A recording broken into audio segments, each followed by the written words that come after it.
guess we should probably get on track. Okay. Yeah. The intentional father. We're going through the 17 laws of the intentional father, and law number 1 is the law of the mirror, leading by example. Just for a point of reference, because we record these long before they actually come out. But today's the day after Donald Trump got shot in the ear on his campaign tour. And I mean, it's wild and crazy out there, but I picked up this story. Corey Comparator was in the crowd. The shooter shot at Trump, hit him in the ear, and everyone freaked out. The shooter kept shooting in the crowd, and Corey jumped on his daughter, was hit and killed. And I'm reading here, Corey was a firefighter. He went to church every Sunday, loved his community, and most especially loved his family. So, talk about a father figure. That's the ultimate sacrifice. So, shout out to Corey and his family. But wouldn't most fathers do that, you would think? I think every father would say they would. And probably, but you can't do it if you're not there. So he was present. He was present. His daughter's with him. Yeah. And, man. Made the ultimate sacrifice. Yeah. He sheltered his wife also. So what? Talk about leading by example. That dude set an example for all of us. Hopefully the bar's high. The bar's high. The bar's high. So just want to give some respect to him. It's kind of a sobering moment, but you lead by example, and that was a great example set for us. As fathers, we want to lead our family by example, and that's the whole idea of law of the mirror is, if you're the father and you want to see the person who has the most influence on your family, the person who can set the culture for your family the most, you look in the mirror. And there he is. That's right. So that's what we're going to be talking about today. Obviously, I have a guest. This is Jeremy Brick, longtime friend. We met on the jiu-jitsu mats. Hated each other for a while. Tried to choke each other for a long while. Eventually got tired of everyone else choking us out. So okay, how can we beat these dudes? Became friends, became allies. But we still try to kill each other. Yeah, but the friendship exceeded space off the mat, and Jeremy's a good father. How long have you been a father? 12 years now. 12 years. Yes, sir. So we talk a lot about life, a lot about family life, and Jeremy sharpens me on and off the mat, so I'm glad that you're here. And we're going to be talking about the law of the mirror, leading by example. That's a big one. That's a big one. It's a big one. So I gave you a few things to think about. You did. When you think of men who have set an example for you, what comes to mind? First off, the biggest example I had was my father. My mom and dad were married for 25 years before my mom passed away. So he set a good example of what a man should be in the house. My brother is a good example. He has a wife and 2 kids. People I look up to you. We talk a lot often about raising kids and marriage. Another good buddy of mine, Greg Prim, talk to him often about, he's got 2 older kids. So those are people that I look up to try to emulate when it comes to fatherhood and family dynamics. Let's talk a little bit about leadership too, because leading by example, it's not just in the family realm of life. You lead a pretty big staff at your job. Are there any particular ways where you see leading by example is just a strong way to lead in the workforce, in the 9-to-5 arena, corporate life? Well, I don't think you can do it at home and not do it at work, or do it at work and not do it at home. I think if you lead by example, that's just in your DNA. One thing I am pretty passionate about with my family and with work, and don't be a hypocrite. Don't say one thing, do something else. We all have people at work and bosses that have done X, and they, next thing you know, they tell you not to do something and they're doing the same thing that they tell you not to do. So I think if that's ingrained in your DNA, that you're going to lead by example or not be a hypocrite, or, and leading by example isn't always what people think it is, though, either. It's when you walk by a piece of trash in the parking lot when nobody's watching, picking it up. Mm-hmm. It's, it's, to me, you can't fake leading and trying to be a better person. You either work on being a better person every day, or you just don't care. Right. It's the opposite of do as I say, not as I do. Correct. Nobody likes that. But at the same time, leading by example doesn't necessarily mean only do things that I do and at the same rate I do them. At some point, you have to delegate, right? We have to hand things off to our kids. Like Jeremy's family came over for dinner, and I asked my daughter to clean up and put stuff in the fridge. Correct. So today, I'm not doing that. So she could be like, well, I'll put away as much as you do if we're doing like a one-for-one leading by example. But yeah, I don't, when we talk about our careers and our occupations, when you're in leadership, I think leading by example is core values, not necessarily, I work at a fulfillment center of 250 people, big place, high volume. They don't need me out there putting product in boxes. Mm-hmm. They need me making sure paycheck clears the bank. Right. They need me looking at the 3 to 6 month plan. They need me leading my staff to be better leaders, so the people that are doing the job day in and day out can come to work in a safe, drama-free, low-stress environment. And the only way you do that is not me packing boxes. Now, can I pack boxes? Of course. Do I know how to pack boxes? Of course. If I need to pack boxes, will I? Of course. Mm-hmm. But leading by example to me is more character traits of, do you have, are you respectful of the people around you that work below you and above you? Are you, respectful of the work environment? Do you treat people well? Do you, how you engage with people? And I think that transcends more than just work or home. Yeah. What can you think of, if you were to brag on yourself, can you think of ways that you lead by example as a father? As a father, ways I lead by example. Well, first off, you talked earlier, I do jiu-jitsu. So a lot of what I do is show my son that hard work pays off. Hmm. When a few years ago, he wasn't having, I'd say 2 years ago, he wasn't having the results he wanted at football. It's halfway through the season. He kind of lost a starting spot. Was really frustrated. So we said we were going to get to football, and we're going to run hills every day before football practice. 15 hills every day before anybody was there. So I didn't tell him. Me and him, because did it together. And then 2 weeks later, he had a breakout game. Got the game ball. Now, was it from running the hills? Probably not. But in his mind, he was putting in extra effort, and sometimes that, helps. Yeah, and you ran it with him. Yes, I remember that. Still run them with him. But it's leading by example. Yes, and not everybody can do that. Another thing is my son just got back from camp Friday. He's at church camp for 2 weeks. It's been a long 2 weeks, blah, blah, blah. We got up at 7 o'clock this morning and went to church at 8 a.m. this morning. It would have been a lot easier to sleep in. And when he's sitting in the church, he's got to sit up and pay attention, and it's pretty hard for a 12-year-old to sit. Uh-huh. He's at grown-up church now. Yeah. So it would have been, to me, that's leading by example, because it's inherently in your DNA that these are your core values that you don't stray from. Yeah.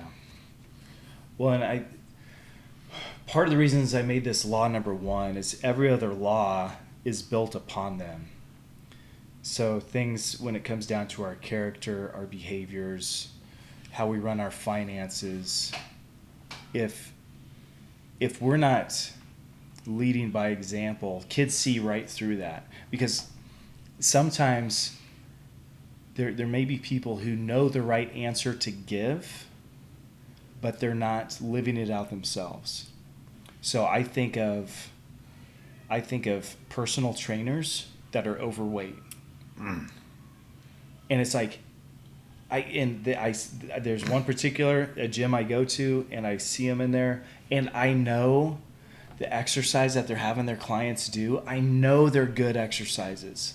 Yeah. And I know they're giving them like a good workout plan, but they are dramatically overweight, and it is so hard for me to have any like an ounce of respect. And maybe it's judgmental because I'm judging the book by its cover. You're judging. I don't know their story, but that's different than the guy whose physique and strength is what I want to accomplish or emulate.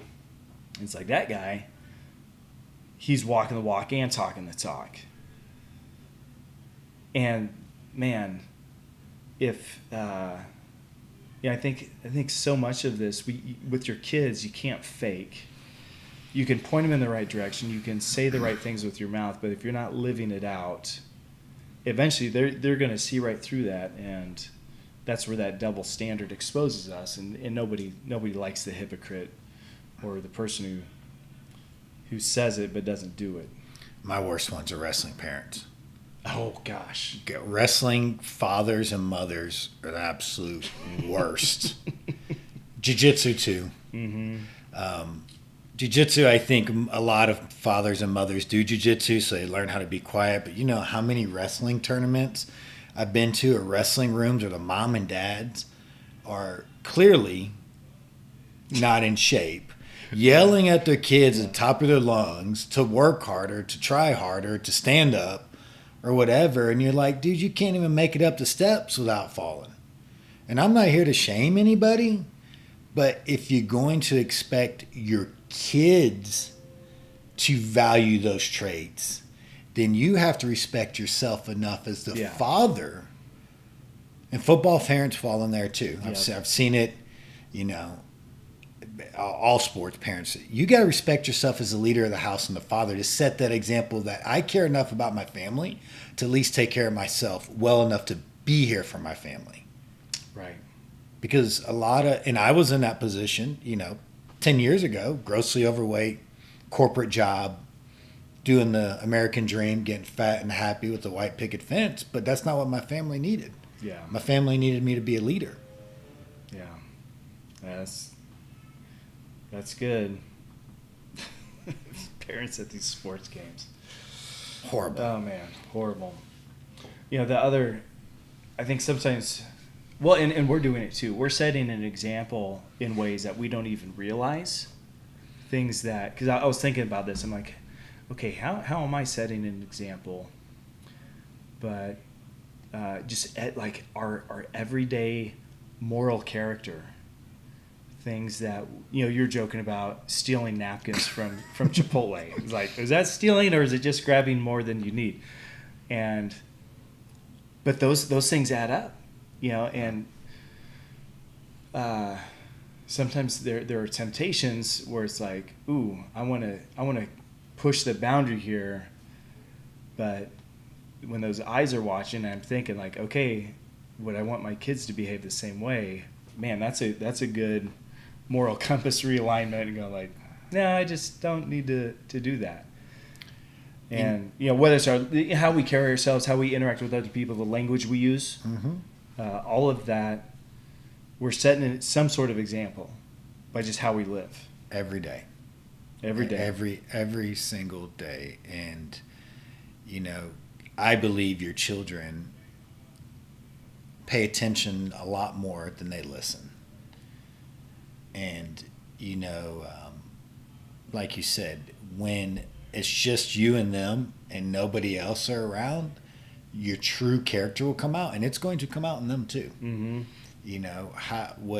And they're going to follow. And if you don't like the way their moral character is, and they probably should go look in the mirror because they're getting it from somewhere. Now that's not always the case. There's some really good parents that have had some kids that have strayed off the path at times, and I think we all know people like that. That like, man, how did that adult become, because they came from good parents, but our kids are a reflection of our parenting and our examples. Yeah, so man, my son got in trouble this past year at school, and he got caught, but he was laying down such a good argument, kind of pleading his case with the teacher and principal, and just giving him a hard time. I mean, giving him a hard time because he's almost like a lawyer in litigation. I mean, Nice. just making a great case, Yeah. and giving him a tough time. And I remember thinking like, dude, you need to lighten up and take it easy. But then I looked in the mirror and I realized, oh, sometimes when I get pissed off, I give people a really hard time, and I don't back off, and I make the case, and I rub it in their face a little bit. And that was a gut check where I'm like, okay, where did my son learn how to do this? Probably from me. So there's something about me that I need to change, and I think that's a part where we can grow as fathers, is when there's something about your child that irritates the heck out of you. That might be a good chance that in essence, you're looking in the mirror at that point, because it probably came from you, and go, okay, what do I need to change about myself first before, or maybe while I'm addressing that with my child, because they learn it from somewhere. Yeah. And not every time, but most of the time it does come from. Were you proud of him for standing up for himself? It's like he made a good case. And I'm proud of him for at least speaking up for himself. That's an important trait. That part I was proud of. Yeah, because I don't want kids that are blindly compliant. And I've had to work with my kids a lot on this, because it's hard to. It's like I want them to submit to authority when the authority's in the right. But if the authority's in the wrong, I actually want them to rebel against authority. So they have to think for themselves to be able to do that. And have the courage. I mean, it's hard for children to stand up to adults. Yes. So that part, I'm like, okay, he's not going to be taken advantage of an adult just because he's a child and they're an adult. So that I was proud of. But the whole principle behind the issue, he was in the wrong. And But you need to own it. But there is a time and a place, and Yes. I think it's important to make sure our children understand and that there's a time and a place too. Even if the teacher's wrong, calling the teacher out in front of her class is not the appropriate time. You're not going to get any traction there. No. So sometimes you do have to submit until the opportunity comes to deal with it on the sidebar. Sure. And I think that's the hard thing to learn as adults, let alone take a person that's only been on the earth for 12, 13, 14 years and say, hey, you were potentially right. You just chose the wrong time to be right. Yeah. Because in our careers, we have to do that. You can't call your boss out in front of everybody. And even if you're right, you may win the battle, but you're going to lose the war. Yeah. Yep. That's true. That's true. And being able to discern which battles are worth losing and winning, and which war. Yes. Some people, it's like, I'm willing to lose this war. Yeah. And that's, but it as long as you're intentional about that versus, oh wait, I didn't realize I was losing the war. I wish I would. This is one I wanted to win. I tell Jay and my wife Ashley all the time, is a squeeze worth the juice? Is the battle you're getting ready to fight worth the expected outcome you're getting ready to get? Because we have to weigh those things just in keeping civility between your peers, your friends, your work coworkers, being on a football team. Is the battle is a squeeze worth the juice? Are we going to get out of it what we hope? And what's that look like? And I think that's hard sometimes for anybody to do, but let alone young people, because they're so emotionally, they still are struggling with their emotions. Yeah. Okay, let me give me some feedback. Let me know what you think about this advice I gave my daughter yesterday. So I took my son. He has his little first vehicle now, and it was time for oil change. So, and we've changed the oil before, but this is his car. So I'm like, hey, let me teach you how to change the oil. I'll help you this time, but it's up to you the next time. You either do it yourself or you pay someone to do it. So we're out there changing the oil and good father-son time, right? Kind of masculine. Yeah. Ugh, working on cars. I go inside and my daughter's in there and I said, Josie, I'm not going to teach you how to change your oil, but I'll teach you to have standards high enough to marry a man who will change the oil for you.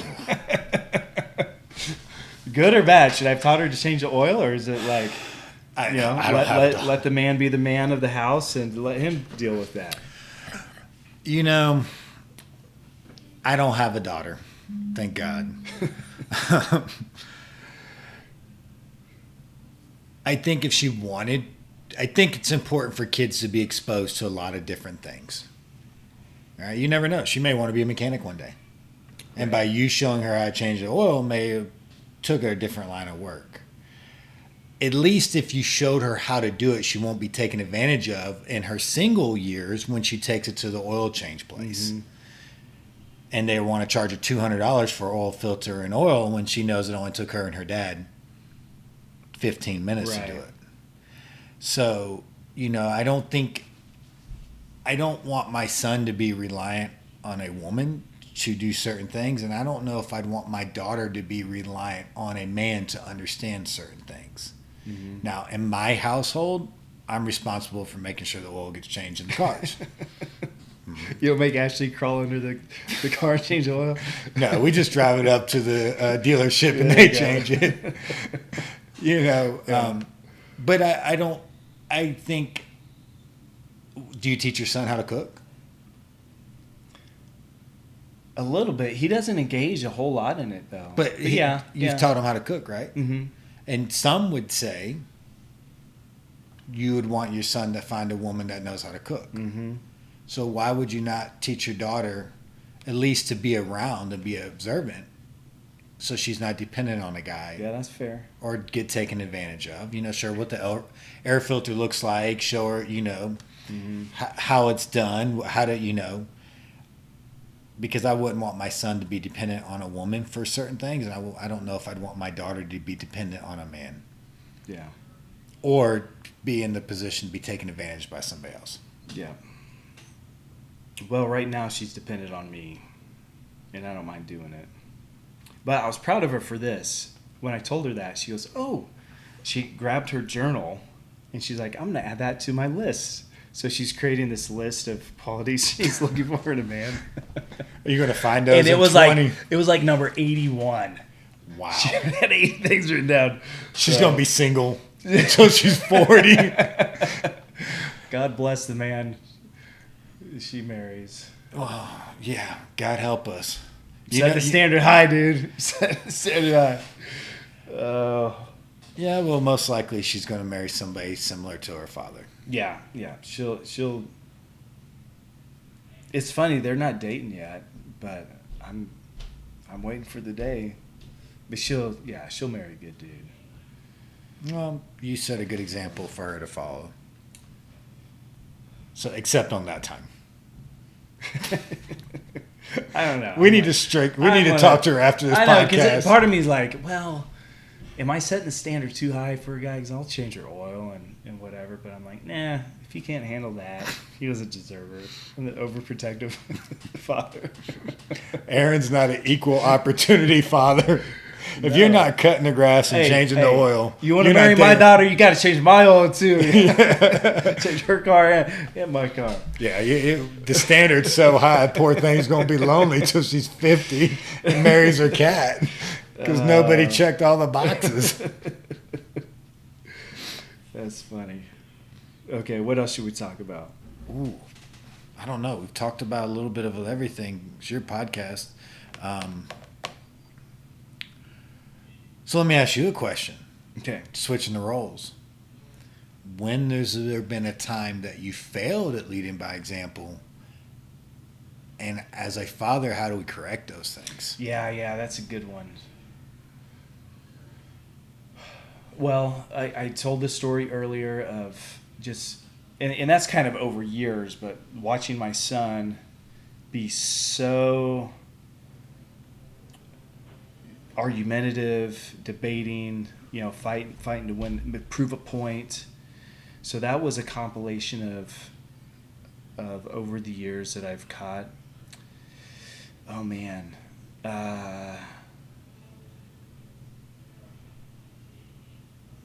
Oh, I got one.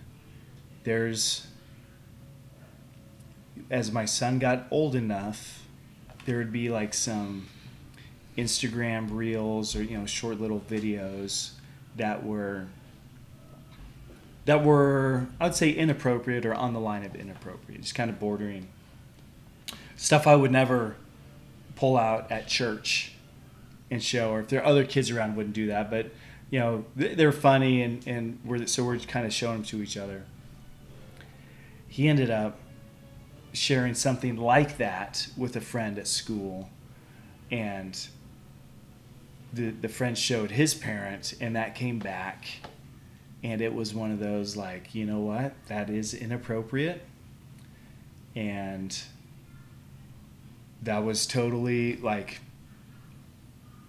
that one was on me. And I didn't show that particular video, but videos like that where it's just kind of that Saturday Night Live humor where it's just a little like, he was in middle school, but just kind of bored, walking that line of being inappropriate, and then when another parent sees it, like, okay, yeah, I totally understand. You wouldn't want your kid exposed to that. So how did you deal with that? Oh, I owned it. Okay. I told my son how to apologize walking through, and I said, quite frankly, we've watched videos like this, and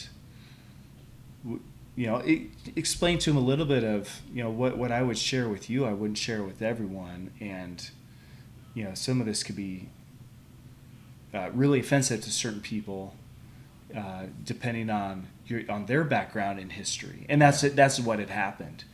And so, but yeah, I think in those instances you got to own it, and there's where it goes back to leading by example. I didn't make an excuse. I didn't justify him or myself. Just like, I was wrong on this one. Apologize. Sorry for doing that, and sorry this kind of led to you getting in trouble with this other kid and his family. And just sometimes you got to take it in the chest and just own it. That's great leadership. That's what we do at work sometimes. If you're a good leader, that's I think our kids are pretty forgiving when we trip up, as long as we're able to acknowledge that we made a mistake. Yeah. I think where I've gone wrong is as our kids become young adults and we still treat them like kids, which is go get me this or hey, go do this. And now they're coming into their own little personalities and and we struggle to transition. Like, man, if somebody talked to me like that, instead of saying please or thank you or, I know in our family, we've had to really consciously, me and Ashley, and approach things a little bit more, I'm not going to say professional, but kinder and nicer and less authoritarian and more, what's the word I'm looking for? Less authoritarian and more cordial. Yeah. Because they do have a decision to make. Uh-huh. And that comes down to parenting too, I knew I grew up in the era of when I was told to do something, you just did it. I didn't do it very well. I got in a lot of trouble. My brother didn't. He was the golden child of our house. He just would say okay and go do something else. Sure. Is he older than you? Yes. Yeah. 7 years. So he'd be like, oh, okay, sure. And just told to go clean his room. Okay, not a problem. And he just sneak out the side door and go play. And by the time they realized the room wasn't clean, I would be sitting there arguing for 30 minutes about why the room wasn't clean and get spanked. And here he is, a golden child. And so that's how I was parented. Is when I say do something, I expect it done with no back talk. And now I'm realizing, and that's just how we grew up in the 80s. It was, listen, don't be seen or heard from. And, and I don't think there's necessarily anything wrong, but times have changed. And treating them like little people, the way we'd want to be treated, the way they deserve to be treated. And, I think as leaders, like we're very big in our household about, yes, ma'am, no, ma'am, yes, sir, no, sir. Thank you, no thank you, being very respectful, because I think those values transcend just our house. They, you don't want your kids to grow up to not have good manners, because when you go to get a good job or you go to, opening doors for people when you walk in Quick Trip, kindness is free. It doesn't take a whole lot to be kind. So, and there's also the idea if your end game is to raise a successful, independent adult, having that expectation of them, children typically rise to the expectations that are placed on them by their parents.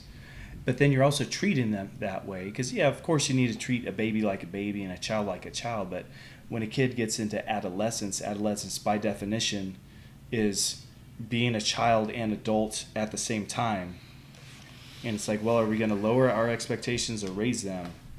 But being able to speak to kids as adults and expect adult interaction is really healthy. And giving that respect, I mean, that's one way you could put it. How you talk to your child, you're giving respect and not talking down on them, but lifting them up in your expectation. And that's... and these are all opportunities to learn. Jay, a couple weeks ago, he wanted, for summer, we don't let our kids just stay home and play on the iPad or whatever, Xbox. He had to come up with he had to read for an hour, he had to exercise, he had to do his chores, all that before he got on his devices. It's summertime. And he had to be in bed by 10. We're not doing this whole up till 2, 3 o'clock in the morning. So he wrote out his list when he was going to do them and blah, blah, blah. And the first couple of days it went well. And then him and his mom, started pushing back on his mom, and Ashley works from home. So it's, have to deal with that versus working. It became, so finally, I had to sit him down like I would sit somebody down at work and say, look, here's the problem. You made an agreement. Now you're backing out of your agreement. So next time you come to us and want to make an agreement, your word has no value because you're not upholding to the agreement you already made. Now, on the flip side, as a parent, I have to make sure when I tell my kid I'm going to take them to get ice cream after work, I'm also withholding to my agreements. Lead by example. Man, my son called me out the other day. I was supposed to order him something for football, and I didn't order it. And I told him, I said, hey, I wanted you to go to practice for a couple of days, see if you still want it. And he's like, well, Dad, you made a commitment. And he's like, so do we not honor our commitments in this household? I was like... Fair question. It was a great question. I said, no, I'm not. I said, I'm not honoring it. I'm asking you to go to practice a few days and make sure you still want it. Because you may go there and decide that this is not something you want or need, and then we spent this money. So also part of it is learning and educating that, things do change and we have to have some flexibility in our lives, but... Yeah, no, he called me out. I told him we were going to get it. I dropped the ball on it. I can't expect him to be accountable for his word and turn around and not hold myself accountable to my word. Yeah.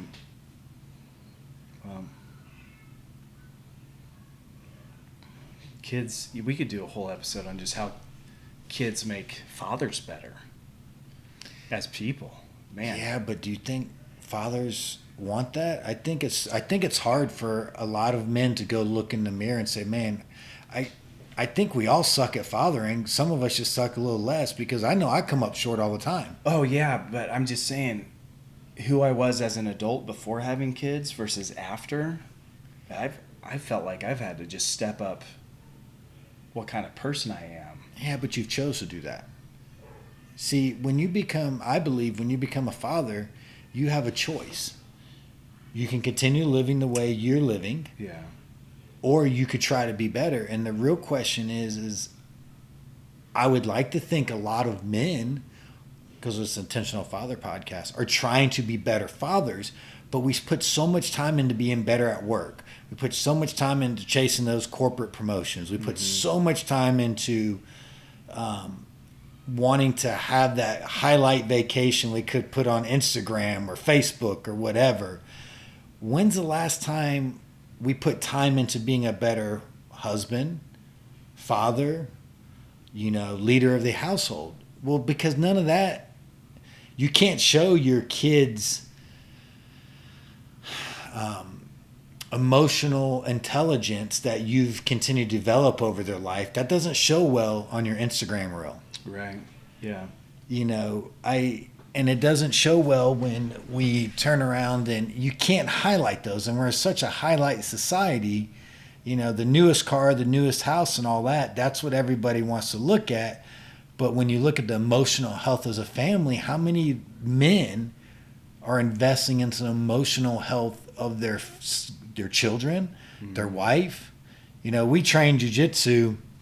You train 4 or 5 times a week. I train 5 or 6 times a week. I spend 20 hours a week trying to get better at jiu-jitsu. Man, if I spent 20 hours a week trying to be a better husband and father, I'd probably be a lot better than I am today at it. Yeah. Yep, I would too. So, moral story. Be better, guys. Better. Be better than us. Be better than us. That's a good note to end on. That's a good note to end on. Be better than us. There's hope for you. Yes. There's hope for you. We have pretty good kids. If we can do it, you can do it. Judgment's still out on some of them, though.